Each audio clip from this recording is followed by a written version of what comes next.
हमारी आज की कहानी है अनोखा सरप्राइज। बच्चों को स्कूल छोड़कर अभी पूनम घर वापस आकर बैठी ही थी कि उसके मोबाइल की बेल बजी।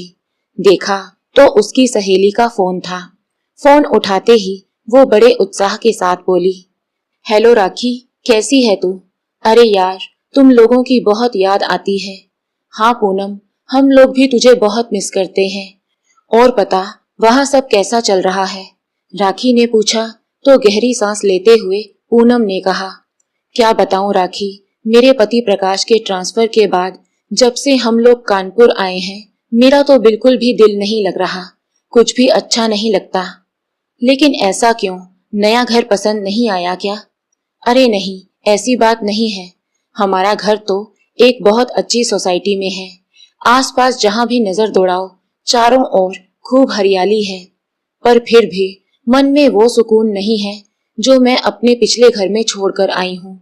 सब कुछ बहुत अच्छे तरीके से चल रहा था। मेरी नौकरी भी बहुत बढ़िया चल रही थी। घर पर काम करने के लिए काम वाली बाई भी बहुत अच्छी मिली हुई थी, बिल्कुल ईमानदार, जिसके हवाले सारे घर का काम छोड़कर मैं अपनी नौकरी पर बेफिक्र होकर आराम से जा सकती थी। शाम के समय जब घर लौटती थी तो घर पूरी तरह व्यवस्थित किया हुआ मिलता था। बच्चों की भी कोई चिंता नहीं रहती थी। पास में ही डे केयर जो था, सब कुछ परफेक्ट था। लेकिन जब से इनका ट्रांसफर हुआ है, मेरी जिंदगी में तो जैसे भूचाल सा आ गया है।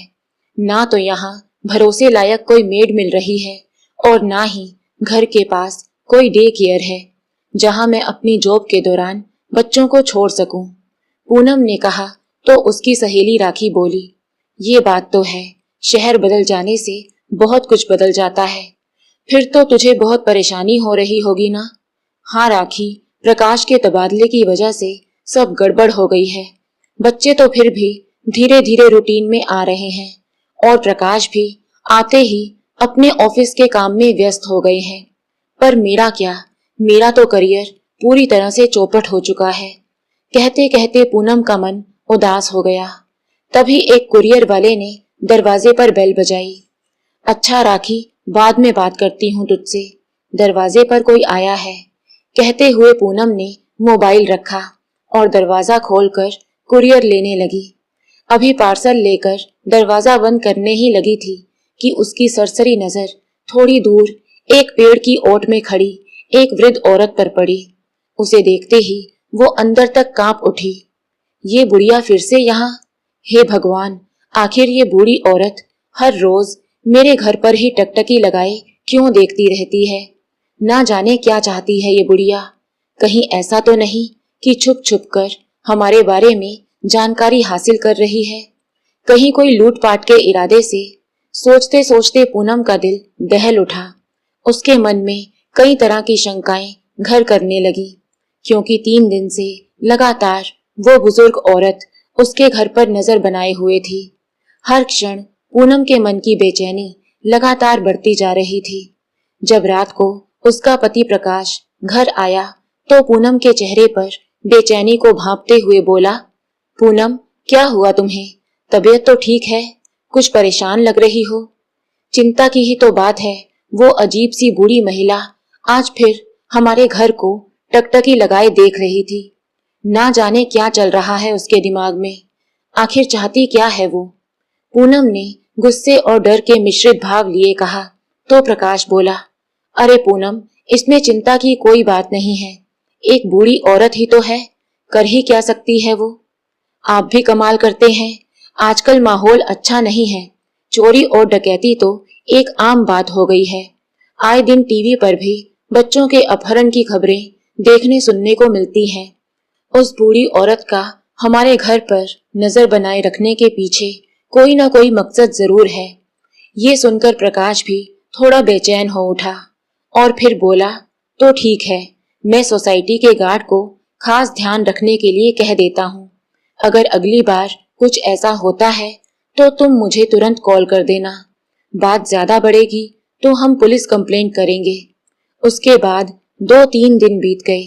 अपनी जिंदगी को दोबारा से पटरी पर लाने की पूनम की कोशिशें जारी थी ताकि वो फिर से नौकरी पर जाना शुरू कर सके। हर रोज छत पर कपड़े सुखाते हुए पूनम की नजर अनायास ही इधर उधर दौड़ने लगती थी। 3 दिन से वो बूढ़ी औरत नजर नहीं आ रही थी। मन को एक सुकून मिला, चलो इस मुसीबत से तो पीछा छूटा। परंतु अगले दिन जब पूनम अपने बच्चों को स्कूल बस में बिठाकर घर वापस आ रही थी, तभी सहसा उसके सामने वो वृद्ध महिला आ गई। उसे अपने सामने देखते ही पूनम अंदर तक सिहर उठी और बहुत तेज गति से चलने लगी। बेटी, मैं तुमसे कुछ कहना चाहती हूँ, मेरी बात तो सुनो। बेटी, एक बार सुनो तो। वो बूढ़ी औरत पीछे से आवाज लगाती रह गई, लेकिन पूनम तेज गति से दौड़ती हुई अपने घर चली आई और तुरंत दरवाजा बंद करके अपने पति को फोन लगा दिया। घबराने वाली कोई बात नहीं है पूनम, मैं अभी के अभी पुलिस को फोन कर रहा हूँ। तब तक तुम दरवाजा बिल्कुल मत खोलना। फोन करने के करीब 20-25 मिनट के अंदर अंदर प्रकाश पुलिस को अपने साथ लेकर वहां पहुंच गया। वो वृद्ध औरत वापस वहीं पेड़ की ओट में बैठी थी, जहां बैठकर वो हमेशा उस घर की ओर टकटकी लगाए देखती रहती थी। पुलिस ने सख्ती से उस औरत से पूछताछ की और फिर सोसाइटी के अन्य लोगों से भी कुछ सवाल पूछे, परंतु सारी पूछताछ के बाद जो कुछ भी सामने निकल कर आया, उसे सुनकर प्रकाश के पैरों तले जमीन खिसक गई। थोड़ी देर बाद घर की बेल बजी तो पूनम ने दरवाजा खोला तो देखकर हैरान रह गई, क्योंकि दरवाजे पर प्रकाश उस बूढ़ी औरत के साथ खड़ा था। वो कभी प्रकाश की ओर देखती तो कभी उस बूढ़ी औरत को। इससे पहले कि वो कुछ पूछती, प्रकाश घर के अंदर आया और वृद्ध औरत गेट पर ही खड़ी रही। ये क्या प्रकाश, ये तो वही औरत है ना जिसके बारे में मैंने आपको बताया था? तो फिर आप उसे यहाँ क्यों ले आए? गुस्से से पूनम ने पूछा तो प्रकाश बोला, पूनम, मैं तो पुलिस को अपने साथ लेकर आया था, ये जानने के लिए कि ये औरत कौन है और हमारे ही पीछे क्यों पड़ी है। लेकिन पूनम, पूछताछ में जो कुछ भी सामने आया है ना, उसे अगर तुम सुनोगी तो तुम भी हैरान रह जाओगी। लेकिन ऐसा क्या पता चला? बेचैनी भरे स्वर में पूनम ने प्रकाश से पूछा। बात यह है कि जैसा हम उस औरत के बारे में सोच रहे थे ना, वो वैसी बिल्कुल भी नहीं है। जानती हो कौन है वो औरत? आश्चर्यचकित चेहरा लिए पूनम आगे की बात सुनने को बेकरार थी। तो प्रकाश ने कहा, उनका नाम लक्ष्मी देवी है और हमसे पहले वो इस घर की मालकिन थी। ये बात सुनकर पूनम को तो जैसे काटो तो खून नहीं। क्या? लेकिन ऐसा कैसे हो सकता है? क्योंकि ये घर तो आपने अपने कलीग और दोस्त समीर मल्होत्रा से खरीदा था, जिसे विदेश में बहुत अच्छी नौकरी मिल गई थी। क्या ये समीर मल्होत्रा की माँ है? हाँ पूनम, ये बेचारी बूढ़ी और अभागी औरत उसी समीर की माँ है। लेकिन प्रकाश, समीर मल्होत्रा ने तो बताया था कि उसके माँ बाप इस दुनिया में है ही नहीं। उसने झूठ बोला था पूनम। उसके पिता की मृत्यु 1 वर्ष पहले हुई थी। उसके बाद उस निर्लज इंसान ने सबसे पहले धोखाधड़ी से सब कुछ अपने नाम करवा लिया और फिर अपनी विधवा माँ को ही वृद्धाश्रम भेज दिया। उसके बाद ये घर हमें बेचकर वो चुपचाप विदेश चला गया। मैं अभी तक हैरान हूँ, आखिर कोई इंसान अपनी माँ के साथ इतना बड़ा धोखा कैसे कर सकता है, और वो भी तब जब उसकी माँ का कोई और सहारा भी नहीं था। पूनम विस्मित सी हो उठी और उधर प्रकाश की आंखें भी नफरत से भर आई। फिर कुछ सोचते हुए पूनम ने कहा, अच्छा चलो, यदि ये इस मकान की पुरानी मालकिन हैं भी, तो अब यहाँ क्या करने आई हैं? ये घर हमसे वापस मांगने? लेकिन प्रकाश, हमने तो इस घर की पूरी कीमत देकर इसे खरीदा है ना? पूनम चिंता भरे स्वर में बोली। तो प्रकाश ने कहा, अरे नहीं पूनम, वो बात नहीं है। दरअसल आज उनके पति की मृत्यु को पूरा 1 साल हो चुका है। उनकी पहली बरसी है, इसलिए वो उस कमरे में उनकी आत्मा की शांति के लिए दिया जलाकर प्रार्थना करना चाहती हैं, जहां वो और उनके पति रहते थे, जहां उन्होंने अंतिम सांस ली थी। लो, ये भी कोई बात हुई भला? ये घर अब उनका थोड़ी ना है, और ना ही उस कमरे से अब उनका कोई लेना देना है। फिर यहाँ प्रार्थना करने से क्या ही फर्क पड़ने वाला है। मुझे तो इन बातों में बिल्कुल विश्वास नहीं है। अरे पूनम, वो तुम्हारी सोच है, तुम्हारी आस्था नहीं तो ना सही, उनकी तो है। और यदि हमारी एक हाँ से किसी को थोड़ी सी खुशी मिल जाती है तो हमारा चला भी क्या जाएगा। करने देते हैं उन्हें प्रार्थना, थोड़ी ही देर की तो बात है। हाँ, बात तो ठीक है आपकी, आप उन्हें अंदर बुला लीजिए, अनमने ढंग से पूनम ने कहा। तो प्रकाश जाकर लक्ष्मी जी को अंदर लेकर आ गया। बिल्कुल दुबली पतली सी काया, बूढ़े शरीर पर पुरानी सी सफेद सूती साड़ी, जहां एक और शरीर से हड्डियां बाहर निकलने को आतुर थी, तो वहीं दूसरी ओर अंदर तक धंस चुकी उनकी आंसुओं से भीगी आंखें। लक्ष्मी देवी को गौर से देखते हुए पूनम का कलेजा मुंह को आ रहा था। अंदर आकर लक्ष्मी देवी ने पूनम और प्रकाश के सिर पर हाथ रखकर उन्हें खूब आशीर्वाद दिए और फिर एक नजर उठाकर उस घर को देखने लगी जो कभी उनका अपना हुआ करता था। पल भर में ही ना जाने कितनी ही यादें उनके मानस पटल पर उभर आई। ना जाने कितने सुख और कितने दुख भरे पल एक साथ उनकी आंखों में तैरने लगे। ये कमरा हुआ करता था मेरा और समीर के पिताजी का। कोने वाले कमरे की ओर इशारा करते हुए लक्ष्मी देवी रूंधे स्वर में बोली, तो प्रकाश ने जाकर उस कमरे का दरवाजा खोल दिया। हाथ जोड़कर प्रकाश और पूनम का आभार प्रकट करते हुए वो कमरे के भीतर चली गई। कमरे को नजर भरकर देखते हुए उनकी आंखों से आंसू बह निकले और फिर अपनी साड़ी के पल्लू से आंसुओं को पोंछते हुए वो एक कोने में जाकर बैठ गई और दिया जलाकर प्रार्थना करने लगी। प्रार्थना करते हुए भी उनकी बंद आंखों से लगातार आंसू बहते जा रहे थे। जब कुछ समय बाद प्रार्थना करके वो कमरे से बाहर आई तो वापस पूनम और प्रकाश को ढेर आशीर्वाद देने लगी और फिर बोली, एक समय था बेटा जब इस घर में मैं दुल्हन बनकर आई थी और उस समय तो मैंने यही सोचा था कि अब इस घर से मेरी अर्थी ही उठेगी। परंतु कहते कहते लक्ष्मी देवी का स्वर रुआंसा हो गया। फिर कुछ पलों के अंतराल के बाद घर को निहारते हुए बोली, अपने परिवार के साथ मैंने यहाँ जिंदगी के कितने ही खूबसूरत और खट्टे मीठे पल बिताए थे, लेकिन समीर के पिताजी के जाने के साथ ही जैसे सब कुछ खत्म हो गया। पूनम और प्रकाश लक्ष्मी देवी की सारी बातें चुपचाप सुन रहे थे। लक्ष्मी देवी जाने से पहले घर के हर हिस्से को निहारते हुए मानो वो दृश्य अपनी आंखों में भर लेना चाहती थी। मन तो उस घर को छोड़ने को तैयार नहीं था, परंतु ज्यादा देर तक वहां रुक भी नहीं सकती थी। इसलिए थोड़ी देर अपने दिल का हाल सुनाकर लक्ष्मी देवी भारी मन से उठी और बोझिल कदमों से बाहर जाने लगी। प्रकाश उनकी हालत को समझ रहा था। वो मन ही मन लक्ष्मी जी के लिए थोड़ा चिंतित हो उठा था। अरे माँ जी, आप बैठिए, पूनम आपके लिए चाय बनाकर लाती है, अब चाय पीकर ही जाइएगा। नहीं नहीं बेटा, तुमने मेरी इच्छा का मान रखा, मेरे लिए इतना ही बहुत है। अरे नहीं माँ जी, आप यहाँ बैठिए, मैं बस कुछ ही देर में चाय लेकर आई। कहते हुए पूनम रसोई घर में चली गई। लक्ष्मी देवी वापस सोफे पर आकर बैठ गई। उसी समय प्रकाश रसोई घर में आया और उत्साहित स्वर में बोला, पूनम, एक बहुत अच्छा आइडिया आया है मेरे दिमाग में, जिससे हमारी परेशानी भी दूर हो जाएगी और इन माता जी के मन की मुराद भी पूरी हो जाएगी। अच्छा, मैं भी तो जानूं कि आखिर ऐसा कौन सा आइडिया आया है? पूनम ने हैरानी से पूछा। तो प्रकाश ने कहा, क्यों ना हम इन्हें अपने घर में ही रख लें। क्या? ये तुम क्या कह रहे हो प्रकाश? तुम्हारा दिमाग तो ठिकाने पर है? यहाँ कोई धर्मशाला नहीं खोली है हमने, पूनम झल्लाते हुए बोली।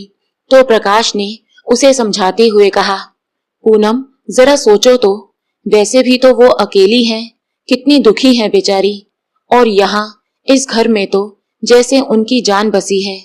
अगर हम उन्हें यहाँ रहने की जगह दे दें तो उन्हें ये घर छोड़कर जाना भी नहीं पड़ेगा और तुम्हारी परेशानी भी दूर हो जाएगी। वो हमारे घर का ख्याल भी रख लेंगी। फिर तो तुम बड़े आराम से अपनी नौकरी पर जा सकती हो। प्रकाश की बात सुनकर पूनम कुछ सोच में पड़ गई और फिर बोली, तो क्या तुम उन्हें नौकर बनाकर यहाँ रखना चाहते हो? तो प्रकाश ने कहा, अरे नहीं, हम इन्हें कोई तनख्वाह नहीं देंगे। इन्हें तो हम अच्छा पहनने और खाने को दे देंगे। और वैसे भी काम के लिए तो काम वाली बाई आती है, लेकिन उनके यहाँ रहने से हमें ये फायदा हो जाएगा कि ये घर के सदस्य की तरह काम वाली बाई पर भी नजर रख लेंगी और हमारी अनुपस्थिति में घर का ख्याल भी रख लेंगी।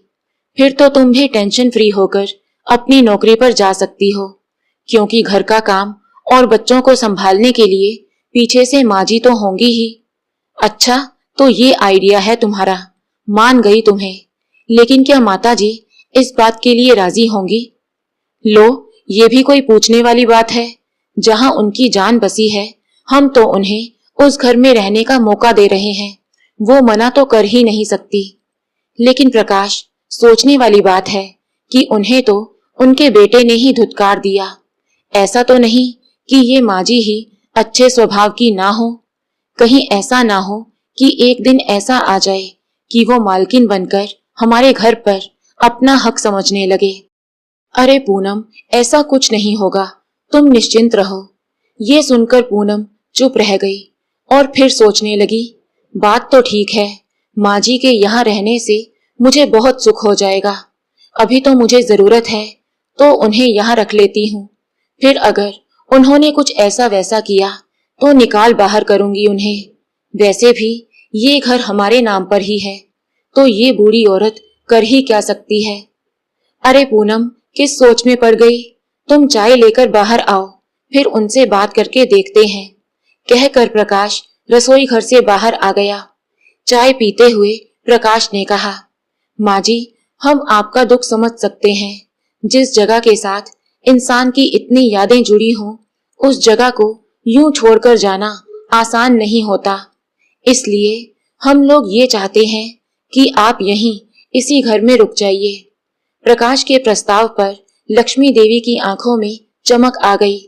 उन्हें अपने कानों पर यकीन नहीं हो रहा था। आखिर मन ही मन वो भी तो यही चाहती थी। परंतु फिर उनके दिमाग में ख्याल आया कि जमाना तो इतना स्वार्थी है कि अपना सगा बेटा भी पैसे के लालच में दर दर की ठोकरें खाने को छोड़ देता है। जब अपना बेटा ही अपना ना रहा तो फिर पराये लोगों से कैसे उम्मीद लगा लूं? कोई मुझे बिना मतलब के अपने पास क्यों रखेगा? ये सोचकर फीकी सी मुस्कान लिए लक्ष्मी जी बोली, अरे नहीं, मैं वहीं वृद्धाश्रम में ही ठीक हूँ। और वैसे भी मेरे यहाँ रहने से आप लोगों को परेशानी होगी। इतना सुनते ही पूनम तपाक से बोली, अरे नहीं, परेशानी क्यों होगी, बल्कि आपके यहाँ रहने से तो हमें आराम हो जाएगा। मेरा मतलब है, आप बेझिझक यहाँ रह सकती हैं, हमें कोई परेशानी नहीं होगी। लक्ष्मी जी पूनम की बातों के पीछे छिपी मंशा समझ चुकी थी। जिंदगी से मिले कड़वे अनुभवों ने उन्हें बहुत कुछ सिखा दिया था, लेकिन फिर भी सब कुछ समझते हुए भी उस घर में वापस रहने के मोह में लक्ष्मी जी उन्हें मना ना कर सकी और उन लोगों के साथ उस घर में रहने आ गई। लक्ष्मी जी ने आते ही किसी जादूगर की तरह पूरे घर को सुव्यवस्थित कर दिया और घर की सारी जिम्मेदारियां बखूबी संभाल ली। हालांकि दोनों बच्चों सिमी और बंटी को एक अजनबी औरत के साथ रहना थोड़ा अजीब लग रहा था। लक्ष्मी जी को वहां आए एक सप्ताह बीत चुका था, परंतु बच्चे उस बूढ़ी औरत को अपना मानने को तैयार ही नहीं थे। फिर एक दिन दोपहर को बच्चे स्कूल से घर लौटे और बोले, मम्मी, कल हमारे स्कूल में ग्रैंड पेरेंट्स डे है। पता है, सब बच्चे अपने दादा दादी को लेकर आने वाले हैं, लेकिन हमारे पास ना तो दादा दादी हैं और ना ही नाना नानी। इतना सुनते ही प्रकाश लक्ष्मी जी की ओर इशारा करते हुए बोला, अरे है तो सही तुम्हारे पास तुम्हारी दादी माँ। नहीं, ये हमारी दादी माँ नहीं है। जानते भी हैं मेरे दोस्त सौरभ की दादी कितनी मॉडर्न है, और ये तो, बंटी ने गुस्से से कहा और अपने कमरे में चला गया। ये सुनकर लक्ष्मी जी भी थोड़ी उदास हो गई, परंतु कोई और रास्ता भी नहीं था, इसलिए बुझे मन से दोनों बच्चे लक्ष्मी जी को अपने स्कूल ले जाने के लिए मान गए। एक नई साड़ी पहनकर लक्ष्मी जी बच्चों के स्कूल जाने को तैयार हो गई। प्रकाश अपनी गाड़ी से उन्हें और बच्चों को स्कूल में छोड़ आया। दोपहर को जब वे घर लौटे तो दोनों दादी की तारीफ करते नहीं थक रहे थे। मम्मी, पता है आपको, स्कूल में सभी इवेंट्स में दादी ने इतना अच्छा परफॉर्म किया कि सब लोग उनकी तारीफ कर रहे थे। उन्होंने तो स्पोर्ट्स इवेंट में भी भाग लिया और सौरभ की दादी को भी हरा दिया। हमारी दादी तो सुपरस्टार है। कहते हुए दोनों बच्चे बहुत उत्साहित थे। लक्ष्मी जी ने अपने सरल और हंसमुख स्वभाव से बच्चों को भी अपना बना लिया। बच्चे उन्हें दादी माँ कहकर बुलाते थे। उनकी निगरानी में घर के सभी काम सुचारू रूप से होने लगे। बच्चे अक्सर दादी माँ के पास सोने की जिद करते, इसलिए पूनम ने उनका बिस्तर भी बच्चों के कमरे में ही लगवा दिया। आज सुबह जब पूनम सोकर उठी तो 7 बज रहे थे। अरे बाप रे, आज तो बहुत देर हो गई, कहीं बच्चों की स्कूल बस छूट ना जाए। सोचते हुए पूनम जल्दी से कमरे से बाहर निकली तो देखा दोनों बच्चे स्कूल यूनिफॉर्म पहनकर तैयार हो चुके थे और लक्ष्मी जी उन्हें नाश्ता खिला रही थी। बच्चों के टिफिन भी तैयार थे। ये देखकर जहां एक ओर पूनम हैरान रह गई तो वहीं दूसरी ओर उसके मन को बहुत सुकून मिला। यही सब तो चाहती थी वो। अब पूनम पर घर की जिम्मेदारियों का ज्यादा भार नहीं था, इसलिए उसने नौकरी के लिए कुछ जगह आवेदन भेजे। कुछ ही दिनों में उसे नौकरी मिल गई। अब वो बेफिक्री से अपनी नौकरी पर जा रही थी। लक्ष्मी जी को खाना पकाने का बहुत शौक था, इसलिए वो खाना पकाने का काम स्वयं करने लगी और घर के बाकी सारे काम बड़ी कुशलता पूर्वक काम वाली बाई से करवा लेती। किचन का तो वो खास ख्याल रखती थी। खासकर बच्चों के खाने के लिए नए नए स्वादिष्ट और पौष्टिक व्यंजन बनाकर दिया करती थी। यहाँ पूनम और प्रकाश ये देखकर हैरान थे कि उनके दोनों बच्चे जो हर रोज कभी चिप्स तो कभी पिज्जा बर्गर की डिमांड किया करते थे, जंक फूड के अतिरिक्त जिन बच्चों को कुछ पसंद ही नहीं आता था, वो बच्चे घर के बने व्यंजन बड़ी खुशी से खा रहे थे। दोनों बच्चे जो देर रात तक टीवी से चिपके रहते थे, अब दादी माँ से इस कदर घुल मिल गए थे कि रात को सोते समय टीवी देखने की जगह दादी माँ से कहानी सुना करते थे। लक्ष्मी जी धार्मिक कहानियां सुनाकर दोनों बच्चों में अच्छे संस्कार डाल रही थी। बच्चों में आए इस सुखद परिवर्तन को देखकर पूनम और प्रकाश फूले ना समाते थे, क्योंकि उन दोनों ने कभी अपने बच्चों के साथ इस तरह समय गुजारा ही नहीं था। पहली बार आज उन दोनों ने महसूस किया था कि घर में बड़े बुजुर्गों की उपस्थिति से बच्चों पर कितना अच्छा प्रभाव पड़ता है, क्योंकि प्रकाश के माता पिता तो बहुत पहले ही गुजर चुके थे, इसलिए उनके बच्चे आज तक इस सुख से वंचित रहे थे।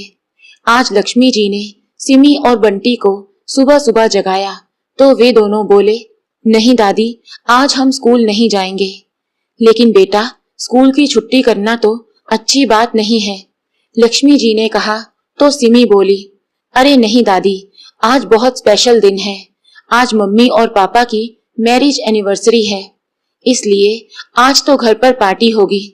अच्छा बच्चों, तो ये बात है, तो चलो जल्दी से तैयार हो जाओ, आज मिलकर पूरा घर सजा देते हैं, लक्ष्मी जी ने कहा तो दोनों बच्चे बहुत उत्साहित हो गए। कुछ ही देर में उन्होंने घर को खूब अच्छे से सजा दिया। ये देखकर पूनम और प्रकाश को बहुत खुशी हुई, क्योंकि आज से पहले बच्चों ने कभी उनके लिए ऐसा कुछ खास नहीं किया था। मम्मी, पापा, आपको हमारा सरप्राइज कैसा लगा? बच्चों ने पूछा तो पूनम बोली, बहुत अच्छा, इतना अच्छा लगा कि बता नहीं सकती। कहते हुए पूनम ने बच्चों को बाहों में भर लिया तो बंटी ने कहा, हमें पता था आपको जरूर पसंद आएगा, ये सब दादी का प्लान था। ये सुनकर पूनम मन ही मन लक्ष्मी जी के प्रति कृतज्ञ हो उठी। शाम के समय पहनने के लिए पूनम ने अलमारी से अपने गहने निकाले, लेकिन गलती से गहनों का बक्सा वहीं बेड पर ही छोड़ दिया और फिर बच्चों को दादी के पास छोड़कर प्रकाश के साथ शॉपिंग करने चली गई। लेकिन जिस समय वो लोग घर वापस आए तो उनकी हैरानी का ठिकाना ना रहा। लक्ष्मी जी तो घर से गायब थी और बच्चे घर पर बिल्कुल अकेले थे। बेटा, दादी कहाँ गई? प्रकाश ने बच्चों से पूछा। पापा, वो दादी तो कहीं बाहर गई है। जाते जाते उन्होंने हमें घर का दरवाजा अंदर से बंद करने को कह दिया था। ये सुनते ही पूनम के मन में एक शक पैदा हुआ। फिर उसे ध्यान आया कि उसने तो अपने सोने के गहनों का बक्सा अलमारी के बाहर ही रख दिया था। तुरंत उसने कमरे में जाकर देखा तो उसके पसीने छूट गए, क्योंकि गहने भी वहां नहीं थे। अब उसका शक यकीन में बदलते देर ना लगी। वो बच्चों के पास आई और बोली, जब दादी बाहर गई थी तो क्या उनके हाथ में कुछ था? तो सिमी बोली, हाँ मम्मी, उनके हाथ में एक बैग था। देखा, वही हुआ ना जिसका मुझे शक था। चली गई ना हमें लूटकर। मेरे सारे गहने गायब हैं और भी ना जाने क्या क्या चुरा कर ले गई होगी। बहुत यकीन था ना तुम्हें उन पर। पूनम गुस्से से प्रकाश पर चिल्ला पड़ी। ये सुनकर प्रकाश भी हैरान रह गया। इस बात की तो उसे भी उम्मीद नहीं थी। थोड़ी देर बीत चुकी थी, तभी दरवाजे की घंटी बजी और लक्ष्मी जी घर के अंदर आई। तभी प्रकाश ने पूछा, अरे माँ जी, आप कहाँ चली गई थी? पता है हम कितने परेशान हो गए थे। तभी लक्ष्मी जी ने मुस्कुराते हुए एक शॉपिंग बैग प्रकाश की ओर बढ़ाया और एक छोटा सा उपहार पूनम को दिया। ये क्या है माँ जी? प्रकाश ने पूछा तो लक्ष्मी जी बोली, ये तुम दोनों के लिए शादी की सालगिरह का उपहार है। जुग जुग जियो मेरे बच्चों, तुम्हारा ये रिश्ता यूं ही बना रहे, मेरी भगवान से प्रार्थना है। प्रकाश ने बैग खोलकर देखा तो उसमें उसके लिए एक पैंट शर्ट थी, जिसे देखकर प्रकाश के चेहरे पर मुस्कान आ गई। और पूनम ने अपना उपहार खोलकर देखा तो देखकर चौंक गई। उसमें एक खूबसूरत सी अंगूठी थी। हैरानी से वो बोली, माँ जी, ये अंगूठी तो सोने की लगती है। हाँ बेटी, ये अंगूठी सोने की है। बहुत मन था मेरा कि तुम्हारे लिए इस खास दिन पर कुछ खास उपहार लेकर आऊं। मेरे पास कुछ ज्यादा तो नहीं था, बस यही एक सोने की अंगूठी थी, जिसे मैंने अपने पास बहुत संभाल कर रखा था। लेकिन अब सोचती हूँ कि इसे रखकर भला मैं क्या करूंगी, इसलिए बाजार जाकर इस अंगूठी को धुलवा कर ले आई। तुम इसे अपने हाथ में पहनना, बहुत खूबसूरत लगेगी। ये सुनकर पूनम की आंखें खुली की खुली रह गई। फिर बोली, तो माँ जी, क्या आप इसलिए गई थी? हाँ बेटी, और तुम्हारे गहने जो तुमने बाहर रख दिए थे, मैंने उन्हें वापस अलमारी में रखकर ताला लगा दिया था। अब तो पूनम की अंतरात्मा उसे कचोटने लगी। वो तो ये सोचकर मन ही मन शर्मिंदा हो रही थी कि जिसे लाचार समझकर मैंने अपने फायदे के लिए आश्रय दिया, उस ममतामयी माँ का दिल इतना बड़ा था कि अपने पास बचे इकलौते गहने को भी मुझे सौंप दिया। जिसने हमें और हमारे बच्चों को अपने बच्चों की तरह प्यार दिया, उसकी निस्वार्थ सेवा के बावजूद मैंने उस पर इतना बड़ा आरोप कैसे लगा दिया। सोचते हुए उसकी आंखों में पश्चाताप के आंसू आ गए। नहीं माँ जी, मैं इसे अपने पास नहीं रख सकती, ये आपकी अमानत है। पूनम ने भरी आंखें लिए कहा तो लक्ष्मी जी बोली, बेटी, ये एक माँ का आशीर्वाद है, इसे रख लो। क्या पता आगे कभी किसी मौके पर कुछ देने के लिए मैं जिंदा भी रहूं या नहीं।